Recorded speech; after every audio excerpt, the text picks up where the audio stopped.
Hi நண்பர்களே, இன்னொரு Bible ஸ்டோரீஸ்க்கு மீண்டும் உங்களை வரவேற்கிறேன். லாஸ்ட் டைம் ஆதம் மற்றும் ஏவாள் அழகான தோட்டத்தை விட்டு வெளியேற வேண்டியிருந்ததை பார்த்தோம். அது ஒரு சோகமான தருணம். இன்னைக்கு அவங்களோட மகன்கள் காயின் மற்றும் ஆபலை சந்திக்க போறோம். அதுக்கு முன்னாடி சேனலை சப்ஸ்கிரைப் பண்ணும் மறக்காதீங்க. அப்போதான் எந்த பைபிள் ஸ்டோரியும் மிஸ் ஆகாது. ஆதம் மற்றும் ஏவாளுக்கு 2 மகன்கள் இருந்தாங்க. அவங்க பெயர் காயின் மற்றும் ஆபெல்.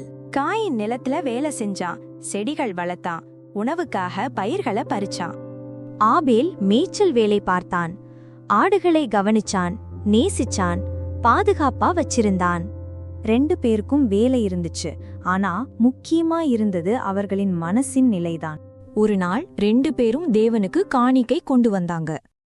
காயின் தன் உழைப்பில் பயிரிட்ட உணவுகளில் சிலவற்றை தேவனுக்கு காணிக்கையாக கொண்டு வந்தான். ஆபேல் தன் முதல் மற்றும் சிறந்த ஆட்டுக்குட்டியை தேவனுக்கு காணிக்கையாக கொண்டு வந்தான். ஆபேலின் காணிக்கையை தேவன் ஏற்றுக்கொண்டார். காரணம், அது முழுமையான அன்புடன் கொடுக்கப்பட்டது. ஆனால் காயினின் காணிக்கையை தேவன் ஏத்துக்கொள்ளல.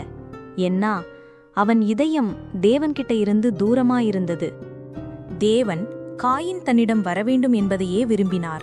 சரியானதை தேர்ந்தெடுக்கவும் அன்பை தன் வழிகாட்டியாக வைத்துக் கொள்ளவும் சொன்னார். ஆனா காயின் தேவனோட வார்த்தையை கேட்க விரும்பல. அவன் மனது சோகத்தாலும் இருட்டாலும் நிரம்பியிருந்தது. அவனுக்குள்ள பொறாமை பெருக்கெடுத்துச்சு. அவன் ஆபேலை அழைச்சிட்டு வெளியே சென்றான். அவங்க வயல்வெளியில சென்று கொண்டிருக்கும்போது காயின் கோவத்தை கட்டுப்படுத்த முடியாம ஆபேல் மேல தாக்குதல் நடத்தினான். அந்த ஒரு நொடியில ஆபேல் உயிரிழந்தான். ஆபேல் பேசவில்லை, ஆனால் அவன் இதயம் தேவனுடைய கண்களில் இன்னும் முக்கியமாயிருந்துச்சு. அப்புறம் தேவன் காயினிடம் வந்தார். கோவமா இல்ல, வருத்தத்துடன். தேவன் கேட்டார், உன் சகோதரன் எங்கே காயின்? காயின் மெதுவா சொன்னான், எனக்கு தெரியாது.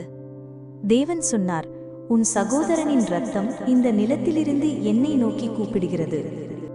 பின்னர் தேவன் காயினுக்கு தண்டனை அளித்தார். நீ நிலத்தை உழுதாலும் அது இனி உனக்கு செழிப்பான பயிரை தராது. நீ பூமியில் அலைந்து திரிந்து கொண்டிருப்பவனாக இருப்பாய். காயின் கதறி அழுதான். அதிகமான தண்டனையாயிருக்கு. நான் எப்போவும் அலைந்து திரிகிறவனாகிடுவேன். யாராவது என்ன கண்டுபிடிச்சா என்ன காயப்படுத்திடுவாங்க. ஆனா ஆண்டவர் இன்னும் காயினை நேசிச்சாரு. அவனுக்காக ஒரு அடையாளம் வச்சார். அது ஒரு வாக்குறுதி மாதிரி. யாரும் உன்னை காயப்படுத்த மாட்டாங்க. அப்புறம் காயின் தான் வீட்டை விட்டு வெளியேறினான், தான் எடுத்த முடிவின் சுமையோட. ஆனா ஆண்டவரோட அன்பு அவனோட கூட தான் இருந்துச்சு. ஆதாம் ஏவாள் ரொம்பவே மனசு உடைஞ்சிட்டாங்க.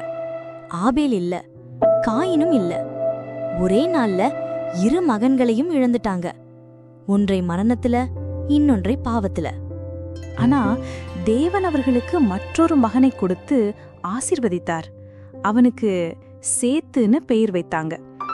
ஆபேல் இல்லாத இடத்தை நிரப்ப சேத்தை ஆண்டவர் அவர்களுக்கு கொடுத்தார். அதுக்கப்புறம் சேத்துக்கும் ஒரு மகன் பிறந்தான். அவருக்கு ஏனோஷ் என்று பெயர் வைத்தாங்க. அந்த நாளிலிருந்து ஜனங்க ஆண்டவரின் நாமத்தை அழைக்கத் தொடங்கினாங்க.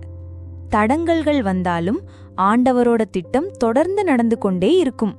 அவரோட அன்பு எப்போதும் நிலைத்திருக்கும். ஆதாமும் ஏவாளும் வாழ்ந்த கதை துக்கத்துல முடிஞ்சிடல. ஏன்னா ஆண்டவர் அவர்களை கைவிடல. சேத்தின் குடும்பத்திலிருந்து இன்னும் பல பிள்ளைகள் பிறந்தாங்க. அப்புறம் பூமி மீண்டும் மக்களால் நிரம்ப ஆரம்பிச்சுது. ஆனா பூமியில மக்கள் நிறைய ஆகும்போது வேறொரு விஷயமும் வளர ஆரம்பிச்சுது. மக்கள் ஆண்டவரை மறக்க ஆரம்பிச்சாங்க. அவர்களோட இதயம் மீண்டும் கெட்டதுக்கே திரும்பிச்சு. ஆனா எல்லாரும் ஆண்டவரை விட்டு விலகினாலும் ஒருத்தர் மட்டும் ஆண்டவரை தொடர்ந்து அவரின் வார்த்தையை கேட்டாரு. நெக்ஸ்ட் டைம் நாம பார்க்க போறது கடவுளின் மீட்பு திட்டம் பற்றி. ஒரு பெரிய படகு, ஒரு பெரு வெள்ளம், அப்புறம் ஒரு ஜொலிக்கும் வானவில்லின் வாக்குறுதி. வாவ், என்ன ஒரு ஜேர்னி இல்லையா? ஒரே கதையில இத்தனை விஷயங்கள் நடந்துருச்சு. இந்த வீடியோ பிடிச்சிருந்தா சப்ஸ்கிரைப் பண்ண மறக்காதீங்க. இன்னும் நிறைய கதைகள் உங்களுக்காக வர இருக்கு. நினைவுல வைங்க, நாம தவறு பண்ணினாலும் கூட ஆண்டவர் ஒருபோதும் நம்மை கைவிட மாட்டார். அடுத்த தடவை சந்திப்போம் ஃப்ரெண்ட்ஸ். தேவன் உங்களை எப்போதும் நேசிக்கிறார்.